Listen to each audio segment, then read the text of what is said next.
Alison, I'm 30 years old and I make $27 an hour living in Chicago with my fiance and my 2 cats. For income this month, I brought home $4,217.81. I get paid weekly and it was a 5-paycheck month for me, meaning I took home an extra paycheck this month. Rent was $1,150. I live in a 2-bedroom, 2-bath with my fiance and my 2 cats. Utilities were around $75 for my half of electricity and internet. My fiance is actually billed for this, so I'm waiting for him to tell me exactly what it was. But I always set aside $75 at the beginning of the month for this. Pet insurance was $42.47. Cloud storage was $2.98. Spotify was $11.98. I spent $161.31 on groceries, and this is actually pretty low for me. Normally I spend about $200 to $250 on groceries a month just for me. I spent $45.18 at coffee shops. I love to get coffee. Eating out was $176.34. This includes things like fast food and just grab-and-go lunches that I might get when I'm going into the office during the work week. I did not yet pay my doctor or therapy bills for the month of November, so I am rolling over some money from what I saved in November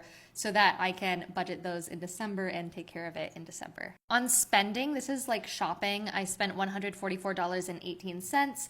This included a new pair of jeans, a new bra, and some protein powder that I got on a Black Friday sale. I spent $75 on my monthly transit pass and $266.50 on travel. This was a weekend trip that my fiance and I took to Indiana to see some friends, and I paid for gas, food, and entertainment. And I spent $89.09 on miscellaneous. This was basically my Christmas tree, which I did not budget for at the beginning of the month. Like I said, I am rolling over some money, so I've decided to roll over $600 from my savings in November into December. This will help me cover things like Christmas presents and those doctor's bills I talked about. Everything left over I'm putting into my savings. Specifically a sinking fund for grad school because I'm gonna need to pay tuition very soon for the start of next semester. So in November, I saved $1,315.15.